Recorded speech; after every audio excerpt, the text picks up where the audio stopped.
आताच्या युगात नवरा बायकोच्या नात्यात नेमकं काय हरवत चाललं आहे? आज आपण प्रचंड वेगाने पुढे चाललो आहोत. घर मोठी झाली, साधनं वाढली, सोयी वाढल्या. पण तरीही घरात शांतता कमी झाली आहे. नवरा बायको एकत्र राहतात, पण मनाने एकत्र नसतात. नातं का तुटायला लागतं? नातं सहसा मोठ्या भांडणामुळे तुटत नाही. ते तुटतं दैनंदिन दुर्लक्षामुळे. आज बोलू नको, उद्या बोलू, आत्ता वेळ नाही, तू नेहमीच असाच अशी असतेस.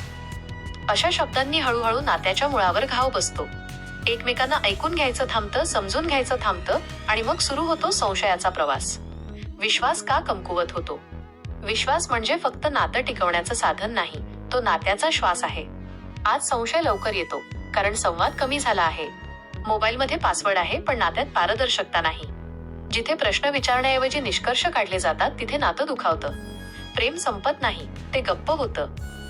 खरं सांगायचं तर प्रेम कधीच अचानक संपत नाही. ते फक्त बोलणं थांबवतं, हसणं थांबवतं, स्पर्श मागे घेतं. आज अनेक जण म्हणतात, आमच्यात काही उरलेलं नाही. पण खरं म्हणजे आम्ही प्रयत्न करणं थांबवलं आहे. मोबाईल जवळ पण मन दूर. आज नवरा बायको एकाच छताखाली राहतात, पण वेगवेगळ्या जगात जगतात. रील्स पाहायला वेळ आहे, स्टेटस टाकायला वेळ आहे, पण एकमेकांच्या मनात काय चाललं आहे ते विचारायला वेळ नाही. नातं ऑनलाईन आहे, पण कनेक्शन ऑफलाईन झालं आहे. लग्न म्हणजे रोजची साधना.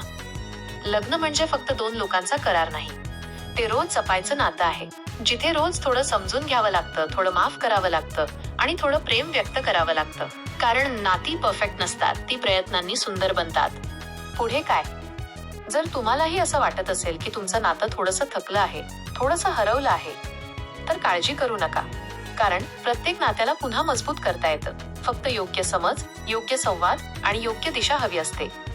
या चॅनलवर आपण नवरा बायकोच्या नात्यात विश्वास कसा वाढवायचा, प्रेम कसं जपायचं, संवाद कसा सुधारायचा आणि नातं पुन्हा कसं फुलवायचं हे सगळं शांत, सोप्या शब्दांत पाहणार आहोत. म्हणूनच जर हे शब्द तुमच्या मनाला भिडले असतील तर चॅनलला सबस्क्राईब करा.